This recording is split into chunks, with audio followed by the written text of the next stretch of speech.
पुस्तकबाट आजको मुख्य पद पढिसक्नु भयो र हामी फेरि त्यही खोलेर हामी एकचोटि पढौँ। उत्पत्ति 28 अध्याय हामी बारेमा पढिरहेको कता याद रहेको छ। याकुब आफ्नो घरबाट भाग्नु पर्ने अवस्थामा परमेश्वरले एउटा सपना दिनुहुन्छ र उत्पत्ति 28 अध्यायको यहाँ 15 पदमा परमेश्वरले याकुबलाई भन्नुहुन्छ, हेर म तँसँग छु र तँ जहाँसुकै गएता पनि तँलाई रक्षा गर्नेछु र तँलाई यस ठाउँमा फर्काएर ल्याउनेछु। मैले तँलाई भनेको कुरा पुरा नगरुन्जेल म तँलाई छोड्ने छैन। परमेश्वरले कति बहुमूल्य प्रतिज्ञा दिनुभएको छ, तर यसको कति गहिरो छ, कतिको फरकिलो र गहिरो प्रतिज्ञा यो छ भनेर अलिकति बुझ्नको लागि हामी उत्पत्ति 15 अध्यायमा फर्किनेछौँ। उत्पत्ति 15 अध्यायमा हामी शीर्षक हेर्छौँ भने उत्पत्ति 15 अध्यायको माथिको शीर्षक चाहिँ अब्राहमसँग परमेश्वरले खडाल बाँध्नु भएको भन्ने शीर्षक दिएको छ। हामी खडा सोच्दाखेरि हामी खडाको विषयमा हामी कुरा गर्छौँ। बाइबल पनि पुरानो खडा नयाँ खडाको दुई भागमा विभाजन भएको हामी पनि सोच्छौँ। हामी खडा सोच्दाखेरि कतिपय समयमा हामी एउटा सम्झौता अथवा दुई पक्षको बिचको के खालको सम्झौता के खालको प्रतिज्ञा हामी सोचिरहेको हुन्छौँ, तर त्योभन्दा अझै गहिरो कुरा यहाँ यो कुनै साधारण सम्झौता होइन। र हामी यहाँ उत्पत्ति 15 अध्यायमा अब्राहमसँग परमेश्वरले खडा बाँध्नु भएको हामी देख्छौँ। र यो अध्यायमा खडाको विषयमा खडा कसरी बाँधिएको थियो भन्ने सम्पूर्ण जानकारी हामीलाई दिएको छैन। किनभनेदेखि यो समयमा खडा भन्ने कुरा कस्तो हुन्छ, कसरी बाँधिन्थ्यो, कस्तो विधि हुन्थ्यो, सबै कुरा मानिसहरूलाई थाहा भएको कारणले यहाँ के मुख्य कुराहरू मात्रै हामीलाई दिएको छ। र हामी आज के मुख्य कुराहरू यसबाट हामी हेर्नेछौँ। एकजना पढिदिनु होला उत्पत्ति 15 अध्यायको 1 पद। त्यसपछि दर्शनमा अब्राहम कहाँ परमेश्वरको यो वचन आयो, अब्राहम त नडरा, तेरो ढाल म नै हुँ र तेरो इनाम अत्यन्त ठुलो हुनेछ। परमेश्वरले अब्राहमलाई के भन्नुहुन्छ? अब्राहम त नडरा, तेरो ढाल म नै हुँ र तेरो इनाम अत्यन्तै ठुलो हुनेछ। यहाँ एउटा प्रतिज्ञा जस्तै हामी देख्छौँ, तर अझै पढ्दै जाँदा हामी यसको अझै गहिरो अर्थ पनि हामी बुझ्छौँ। यो खडा भन्ने कुरा त्यो समयमा इस्रायल पितृमाथि नभएर विभिन्न देशको राजाहरूको बिचमा हुन्थ्यो। विशेष गरी खडा भनेको कुरा भनेको यो त अलिक शक्तिशाली राजा र कमजोर राजाको बिचमा गरिने सम्झौता जस्तै। बलियो राजाले पहिले प्रस्ताव राख्नु पर्थ्यो, मलाई सानो कमजोर राजा ऊ योग्य भएर उसको धेरै क्षमता भएर त्यो खडा बाँध्ने होइन, तर ऊ कमजोर भएर ठुलो शक्तिशाली राजाले यो राजालाई देख्यो उसको क्षेत्र त्यति राम्रो ठुलो पनि छैन, त्यति शक्तिशाली पनि छैन, शत्रु आयो भने कि लडाइँ पर्यो भने ऊ हार्ला जस्तै देखियो। अनि त्यही भएर सानुभूति देखाएर उसप्रति अलि माया झागेर ल म यो राजालाई सहयोग दिन्छु, म खडा बाँध्छु, त्यसपछि लडाइँ पर्यो भने म उसलाई सहयोग दिनु पर्यो भनेर सानुभूति देखाएर प्रेम देखाएर खडा बाँधिन्थ्यो। तर त्यो खडाको प्रस्ताव चाहिँ सधैँ शक्तिशाली राजाबाट सुरु हुन्छ। मतलब अब हामी यहाँ परमेश्वर शक्तिशाली परमेश्वर हुनुहुन्छ, उहाँले अब्राहमसँग खडा बाँध्ने प्रस्ताव राख्दिनुहुन्छ भने हामी यहाँ बुझ्न सक्छौँ। म अब तँलाई म सहयोग दिन्छु, त नडर, म तेरो ढाल हुन्छु। ढाल भनेको रक्षा गर्ने कुरा, म तँलाई रक्षा गर्छु, जस्तो अवसर भयो भने म तँलाई रक्षा गर्छु भनेर यहाँ परमेश्वरले अब्राहमलाई भन्नुहुन्छ। र यहाँ खडाको प्रस्तावको कुरा हामी देख्छौँ। अझै हामी अगाडि पढ्दै जाँदाखेरि अब्राहमको के प्रश्नहरू छ। त्यो पहिले चाहिँ परमेश्वरले अब्राहमलाई अब्राहमको सन्तानबाट ठुलो जाति खडा गर्ने प्रतिज्ञा दिनुभएको थियो। अब्राहमलाई जमिन एउटा देश दिने र सन्तान दिने दुईटा प्रतिज्ञा परमेश्वरले गर्नुभएको थियो। अब अब्राहमले प्रश्न गर्छ, एकजना 2 पद पढिदिनु होला। अब्राहम उत्पत्ति 15:2 म अब्राहमले के सोध्छु जस्तै भन्नुभयो पढ्न सक्नुहुन्छ। तर अब्राहमले भने, हे परमप्रभु परमेश्वर, तपाईँले मलाई के दिनुहुन्छ र? किनभने म सन्तानविहीन नै छु। मेरो घरको उत्तराधिकारी दमस्कसको एलिएजर हुनेछ। हुन्छ, धन्यवाद। परमेश्वरले प्रतिज्ञा दिनुहुन्छ अनि फेरि अब्राहमले के सोच्छ, यो कसरी हुन्छ? सन्तानलाई चाहिँ दिन्छु, ठुलो देश ठुलो जाति बनाउँछु भनेर परमेश्वरले भन्नुभएको छ, तर एउटा सिङ्गो छोरो पनि छैन। अनि त्यसपछि परमेश्वरको जवाब हामी सबै नपढौँ। 5 पद म यहाँ परमेश्वरले प्रतिज्ञा दिनुहुन्छ। अब्राहमलाई भन्नुहुन्छ, बाहिर गएर आकाशतिर हेर, तारा गर्न सक्छस् कि सक्दैनस् भनेर हेर भनेर परमेश्वरले अब्राहमलाई भन्नुहुन्छ। त्यसपछि उहाँले भन्नुहुन्छ, आकाशको जति ताराहरू छ हामी गर्न त सक्दैनौँ। अहिलेको वैज्ञानिकहरूले के थाहा भएको छ भन्दाखेरि अलि चम्किलो तारा जस्तै देखेको छ भने त्यो अलि निहालेर हेर्यो भने त्यो एउटा तारा होइन, त्यहाँभित्रको ठुलो ताराहरूको समूह छ, तर तारा भएको कारणले एउटा जस्तै देखिन्छ। मलाई आकाशका ताराहरू गन्नै सक्दैन। तर परमेश्वरले के भन्नुहुन्छ, अब्राहमलाई तेरा सन्तानहरू पनि त्यस्तै हुनेछ। कति ठुलो प्रतिज्ञा परमेश्वरले दिनुभएको छ। त्यसपछि हामी अगाडि पढ्दै जाउँ। हामी 7 र 8 पद पढिदिनु होला। फेरि उहाँले तिनलाई भन्नुभयो, यो देश तेरो अधिकारमा दिनलाई कल्दीहरूको उरबाट तँलाई ल्याउने परमप्रभु म नै हुँ। तर अब्राहमले भने, हे परमप्रभु परमेश्वर, मैले यसको अधिकार गर्न पाउँछु भनेर म कसरी थाहा पाऊँ? हुन्छ, धेरै धन्यवाद। हामी अघि सन्तानको कुरा देख्यौँ र अब्राहमसँग परमेश्वरले बाँध्नु भएको खडाको 2-3 मुख्य कुराहरू छ। यो त सन्तान दिन्छु भन्ने कुरा हो। त्यसरी यहाँ चाहिँ अर्को के छ, 7 पदमा परमेश्वरले भन्नुहुन्छ, यो देश तेरो अधिकारमा, देश नै दिन्छु तेरो अधिकारमा दिनलाई कल्दीहरूको उरबाट तँलाई ल्याउने परमप्रभु म नै हुँ। परमेश्वरले अब्राहमलाई देश पनि दिन्छु, सन्तान पनि दिन्छु भनेर भन्नुभएको छ। र यहाँ सुरुमै यो 7 पदमा एउटा महत्त्वपूर्ण कुरा हाम्रो लागि पनि छ। परमेश्वरले यहाँ यो खडा बाँध्न लाग्दैखेरि उहाँले विगत समयमा के भन्नुभएको छ भनेर भन्नुभएको छ, म तँलाई कल्दीहरूको उरबाट तँलाई ल्याउने परमप्रभु म नै हुँ भनेर उहाँले भनेको छ। मलाई अहिलेको समयमा सन्तान छैन, अहिलेको समयमा देश पनि आफ्नो अधिकारमा पाइसकेको छैन, अहिलेको समयमा अब्राहमको लागि यो परमेश्वरको प्रतिज्ञाहरू पुरा हुन्छन् भनेर देखेको पनि छैन। तर जब हामी वर्तमान समयमा परमेश्वरले गर्नुभएको काम हामी देख्दैनौँ, हामी विगत समयमा परमेश्वरले गर्नुभएको काम हामी हेर्न पर्दछ। कि विगतमा परमेश्वरले काम गर्नुभयो भने भविष्यमा पनि उहाँले गर्नुहुने नै छ भनेर हामी विश्वास गर्न सक्छौँ। जब अहिले हामी देख्दैनौँ, परमेश्वरले गरिसक्नु भएको कुरा हामी हेरेर भविष्यको लागि हामी आशा गर्न पर्दछ। परमेश्वरले सन्तानको प्रतिज्ञा दिनुभयो, उहाँले भूमि देशको प्रतिज्ञा दिनुभयो। तर यो खडा बाँध्ने जुन विधि हामी देख्नेछौँ, त्यो सुरु गर्नेभन्दा अगाडि नै अब्राहमले यो प्रस्ताव स्वीकार्नु भयो। हामी 6 पदमा हेर्यौँ भने, अनि तिनले अब्राहमले परमप्रभुमाथि विश्वास गरे र यो तिनको निम्ति धार्मिकता गनियो। मतलब जुन यो पक्कासँग यो खडा बाँध्नेभन्दा अगाडि अब्राहमले परमेश्वरले दिनुभएको प्रस्ताव स्वीकार। परमेश्वर चाहिँ शक्तिशाली, अब्राहम योग्य भएर होइन, तर अब्राहम प्रतिको प्रेमको सहानुभूति दयाको कारणले परमेश्वरले यो प्रस्ताव राख्नु भएको छ। र यहाँ अब अब्राहमसँग यो खडा बाँध्ने विधि सुरु हुन लागेको छ। यहाँ 8 पदको अन्तिममा हामी पढिसक्यौँ। अब्राहमले सोच्छ, हे परमप्रभु परमेश्वर, मैले यसको अधिकार अथवा यो देशको अधिकार गर्न पाउँछु भनेर म कसरी थाहा पाऊँ? यो कसरी थाहा पाउन सक्छ? यो पक्का छ भने कसरी थाहा पाऊँ? अब्राहमले प्रश्न गर्छ। र त्यसपछि परमेश्वरले एउटा कुरा भन्नुहुन्छ। 9 पद एकजना पढिदिनु होला। यसको 9 पद। उहाँले तिनलाई भन्नुभयो, मेरो निम्ति 3 वर्षको एउटा कोरली, 3 वर्षको एउटा बाख्रा, 3 वर्षको एउटा भेडा, एउटा ढुकुर र एउटा परेवाको बच्चेरो ले। अच्छा, धेरै धन्यवाद।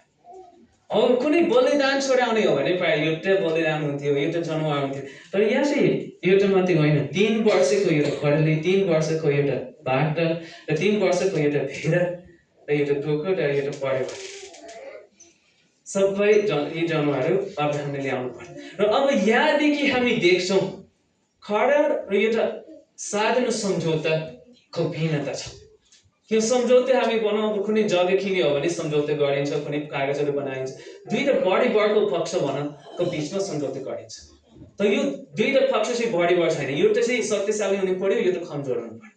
त्यसपछि अर्को कुरा चाहिँ यहाँ के छ भन्दाखेरि खडा बाँध्दैखेरि यो जनावरहरू ल्याएर हामी 10 पद पढ्यो भने अब्राहमले ती सबै ल्याए र माझमा 2 पात बाँडेर हरेक पात आमने सामने राखिदिए। त्यो देशमा खडा बाँध्ने विधि चाहिँ यस्तै हुन्थ्यो।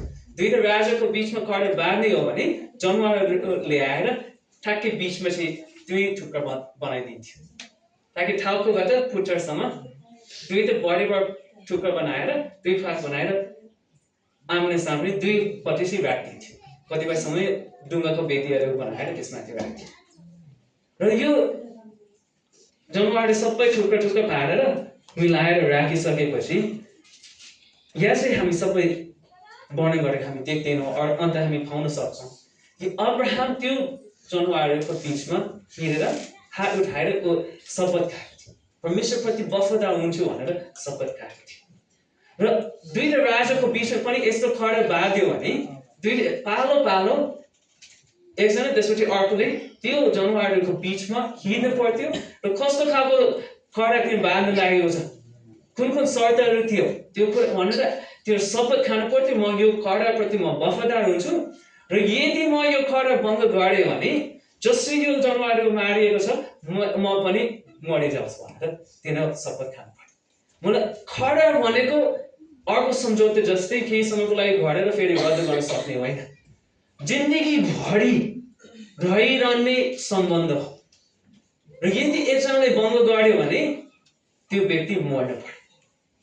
यो कहिले पनि अन्त नहुने र आमा बुवासँग छोरीसँग आमा बुवाको सम्बन्ध, दाजुभाइहरूको बिचको सम्बन्ध, परिवारको सम्बन्ध भन्दा खडामा भएको सम्बन्ध जुन नजिक र जुन बलियो सम्बन्ध हुनु पर्थ्यो। परमेश्वरले यहाँ अब्राहमसँग खडा बाँध्नु भएको कुरा हामी यहाँ देख्छौँ। र अन्तिममा यो दिएको अन्तिममा हामी गयो भने 17 पदमा लेखेको छ, सूर्य अस्ताएपछि अब्राहम पहिले चाहिँ ऊ आफै हिँडेर आफ्नो भाग चाहिँ पुरा गर्यो, आफ्नो शपथ चाहिँ खाइसकेको छ। तर 17 पदमा सूर्य अस्ताएपछि जब अँध्यारो भयो तब मासुको टुक्राहरूको बिचबाट धुवा आइरहेको आगोको एउटा मकल र बलिरहेको एउटा रागको चिनी गयो। र 18 पदमा त्यस दिन परमप्रभुले अब्राहमसित यसो भनेर खडा बाँध्नु भयो, तेरो सन्तानहरूलाई मिश्र देशको नदीदेखि महानदी युफ्रेटिससम्मको यो देश मैले दिएको छु। अब्राहमको एउटा भाग थियो र परमेश्वरको एउटा भाग थियो। र जसरी मैले अघि भनेको थिएँ त्यो यो जनावरहरूको बिचमा यो जनावर मारेर 2 फाट पारेको कुरा चाहिँ यो तिनीहरू जुन सम्बन्ध जुन खडा बाँध्न लागेको छ, यदि त्यो भङ्ग भयो भने त्यो व्यक्ति चाहिँ मर्नुपर्छ भनेर एउटा सङ्केतको रूपमा तिनीहरू देखाउँथे। यो एकदमै गम्भीर खालको सम्बन्ध हो जुन कहिले पनि अन्त हुँदैन। तर हामी परमेश्वरसँग हामी खडामा पनि बाँधेको छौँ, हामी पाप पनि गरेको छौँ, हामी मर्न योग्यको छौँ। तर अर्को राजाहरूको बिचमा हुने खडा भन्दा परमेश्वर र हाम्रो बिचको खडाको के फरक छ भन्दाखेरि हामी हिब्रू 7 अध्यायमा अहिले हामी खोल्ने छैनौँ, तर हिब्रू 7 अध्यायको 22 पदमा हामी हेऱ्यो भने यीशु चाहिँ उत्तम खडाको जमानत हुनुहुन्छ भनेर लेखेको छ। भने उहाँ पुजारी अथवा जमानी बस्ने व्यक्ति हुनुहुन्छ। हामी पाप गरेर खडा भङ्ग गरेर त्यसको सजाय भोग्नु पर्ने ठाउँमा उहाँ हाम्रो सजाय भोग्नु भयो र फेरि परमेश्वरसँग मिलाप गराउने काम यीशु गर्नुभएको छ। तर यहाँ हामी के देख्छौँ भन्दाखेरि अब हामी फेरि याकुबको कथामा हामी जानेछौँ। तर यहाँ खडाको विषयमा हामी के सिक्छौँ भन्दाखेरि खडा भनेको कुनै साधारण सम्झौता होइन, यो जिन्दगीभरि रहिरहने सम्बन्ध हो जुन रद्द गर्न सत्य एकचोटि बाँधिसकेपछि त्यो सत्यको लागि हो, त्यो रद्द गर्ने नଥାଏ। र हामी र परमेश्वरको बिचको कडा परमेश्वरलाई कहिले पनि भङ्ग गर्नुहुन्न। हामी पाप गरे पनि परमेश्वर अझै पनि उहाँ वफादार र हामी त्यो कुरा हामी यहाँ देख्न सक्छौँ। एउटा अर्को कुरा हामी यहाँ उत्पत्ति 28 अध्यायमा हामी जानेछौँ र एउटा अर्को कुरा हामी विभिन्न उदाहरणहरू बाइबलबाट हामी देख्न सक्छौँ र इतिहासमा पनि देख्न सकिन्छ। जब खडाको सम्बन्ध बाँधिन्थ्यो, त्यो शक्तिशाली राजालाई खडाको प्रभु भनिन्थ्यो, कमजोरलाई सेवक, त्यो शक्तिको शाली राजाको सेवक भनिन्थ्यो र जुन व्यक्ति जुन शक्तिशाली राजा थियो खडा बाँधिसकेपछि त्यो चाहिँ कमजोर पक्षमा लड्नु पनि बाध्यता हुन्थ्यो। कोही आएर त्यो कमजोर राजालाई आक्रमण गर्यो, उसँग लड्न खोज्यो भने शक्तिशाली राजा आएर लड्ने पनि बाध्यता चाहिँ हुन्थ्यो, किनकि तिनीहरू खडमा बाँधिएका थिए। हामी यो कुरा उत्पत्ति 28 अध्यायमा हामी देख्नेछौँ। यहाँ याकुब गल्ती गरेको छ। उसले आफ्नो बुवा आफ्नो दाजुलाई छल गरेर जस्तो अधिकार उसले पाउनु पर्ने तर उसले छलद्वारा गलत तरिकाद्वारा उसले पाएको छ। पाप गरेर छल गरेर ऊ अन्य घरबाट भाग्नु परेको भाग्ने बाध्यता भएको स्थिति हामी यहाँ देख्छौँ र हामी सोच्न पनि सक्छौँ घरबाट भाग्नु परेको अवस्थामा आफ्नो दाजु आएर उसलाई मार्ला कि भनेर डर पनि भइरहेको छ। ज्यान बचाउनको लागि भाग्नु पर्यो भने मेन बाटो भएर भागिरहेको त हुँदैन, जङ्गल भएर खेतहरू भएर कतितिर मान्छेले नदेख्ने ठाउँमा ऊ हिँड्न प्रयास गरिरहेको हुन्छ होला। र हामी उत्पत्ति 28 अध्यायको 11 पद एकजना पढिदिनु होला। उत्पत्ति 28 अध्यायको 11 पद। कुनै एउटा ठाउँमा पुगेपछि सूर्य अस्ताएको हुनाले तिनी त्यस रात त्यही बास बसे। त्यस ठाउँका ढुङ्गाहरूबाट एउटा लिएर तिनले आफ्नो सिरान बनाएर सुत्नलाई त्यही पर्थे। भाग्न परेको अवस्थामा ऊ सकेसम्म मानिसहरूबाट लुक्न खोजिरहेको छ। नभागेको भए यतिकै साह्रो नै यात्रा भएको भए कसैको घरमा गएर बास बस्न सक्थ्यो, तर यहाँ चाहिँ कतातिर खेतमा चौरमा कि कुनै जङ्गलको बिचमा कुनै ठाउँमा गएर त्यहाँ एउटा ढुङ्गालाई सिरानी बनाएर सुतेको कुरा हामी देख्छौँ।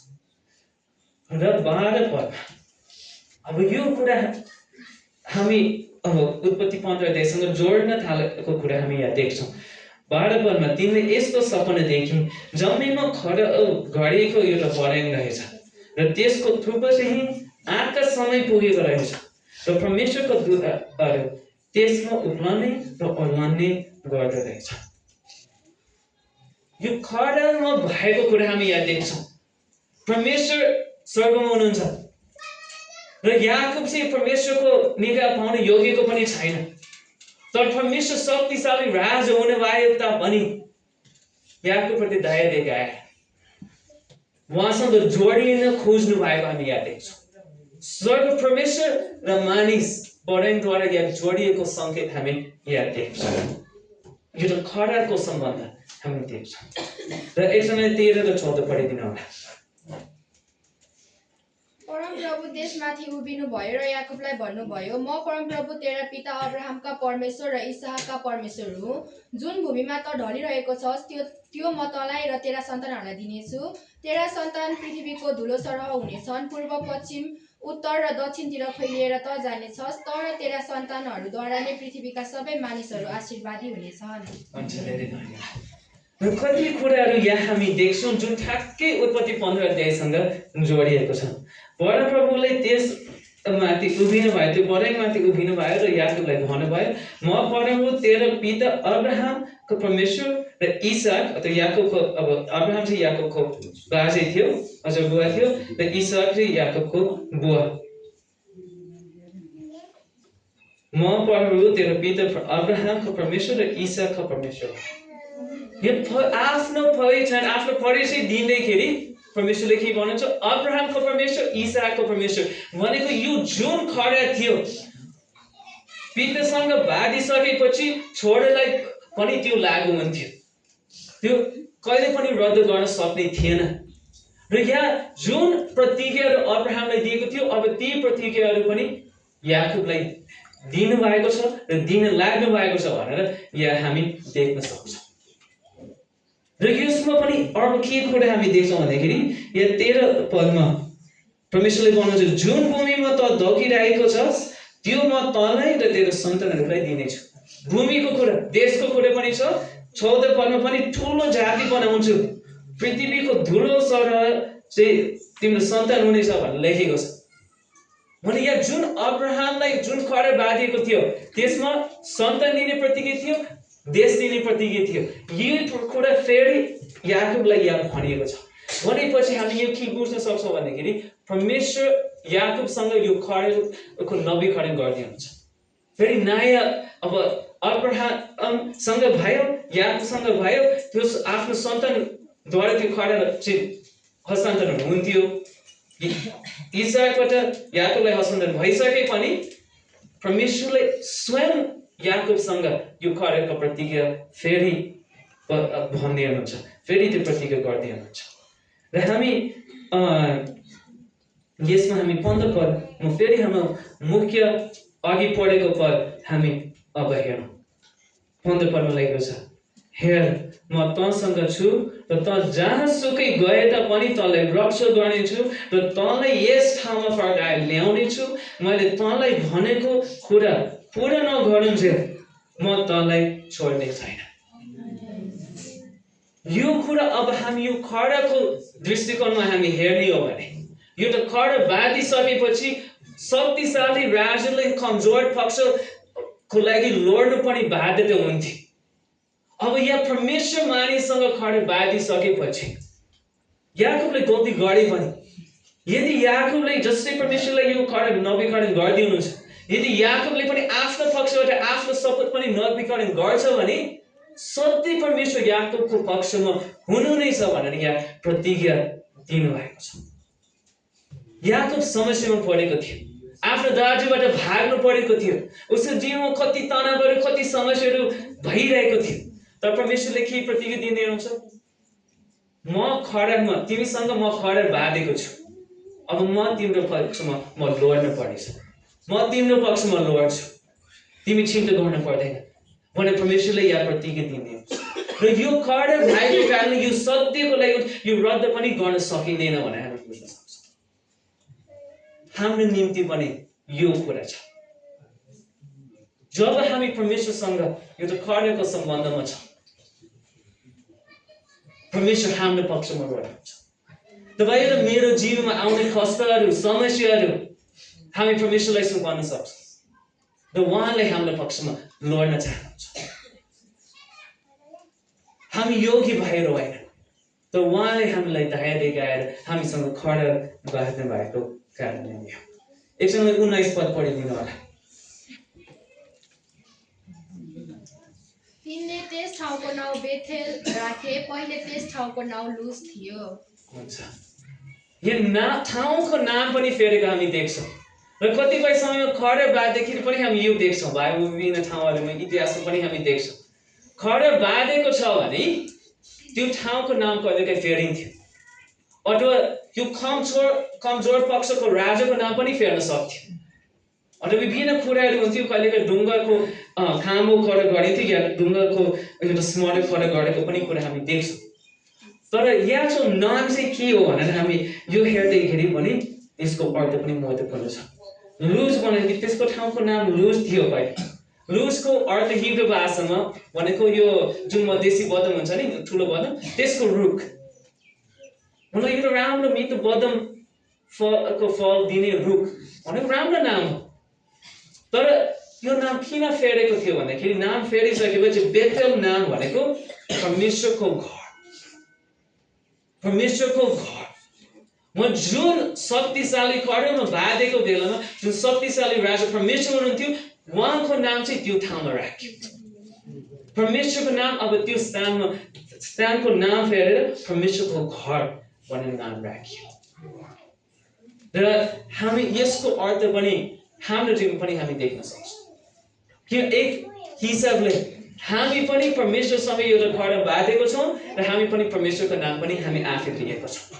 कि हामी क्रिस्चियन, हामी इसाई भनेर हामी भन्छौँ भने हामी क्रिस्चियन भनेको के हो? हामी परमेश्वरको नाम हामी लिएको छौँ र अब त्यो खडाको सम्बन्धमा हामी अब एक जस्तै छौँ भने त्यो खडाको सम्बन्ध भने हामी दुईटा देशलाई एउटा बनाएको जस्तै भयो।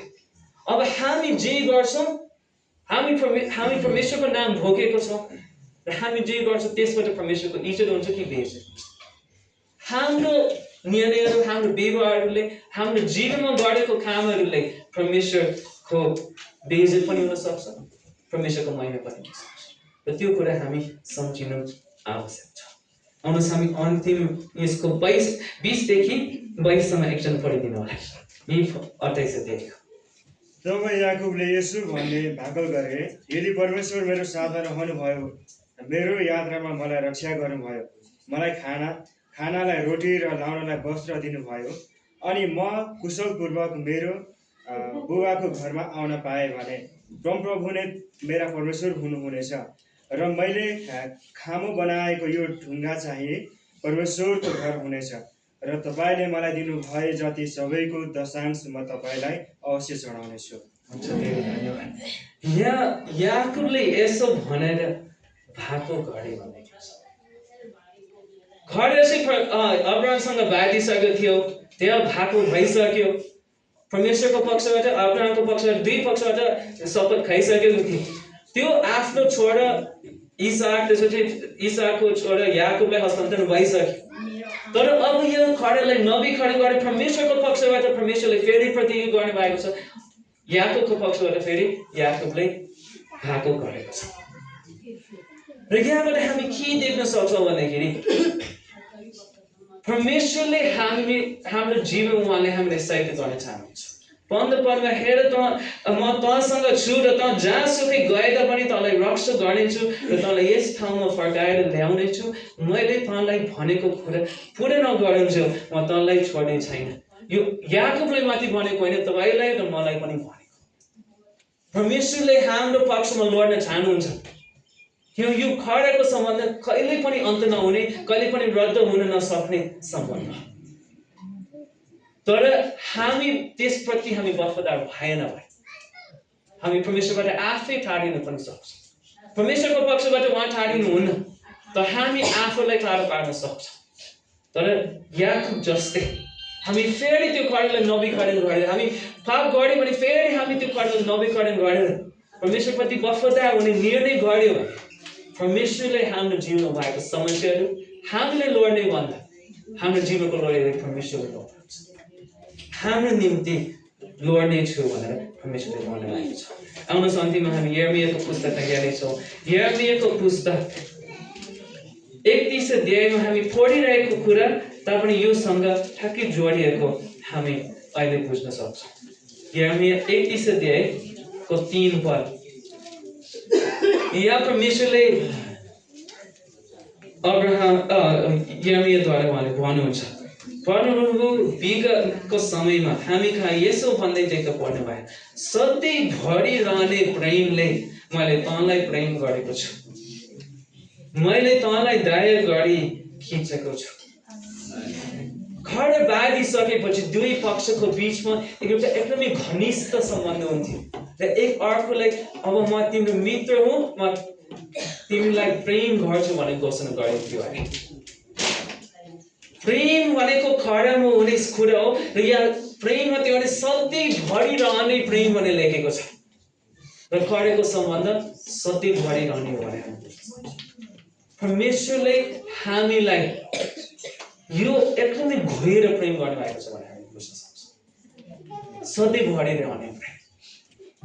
अब हामी त्यो प्रेममा रहने, सधैँभरि रहने कि आफै निस्किने खोज्थ्यौँ, त्यो हाम्रो परमेश्वरले हामीलाई प्रेम गर्नुभएको छ, हाम्रो पक्षमा गर्न चाहनुहुन्छ भने यही कथाबाट आज हामी बुझ्न सक्छौँ। र आजको वचनमा यही राख्न चाहन्छु।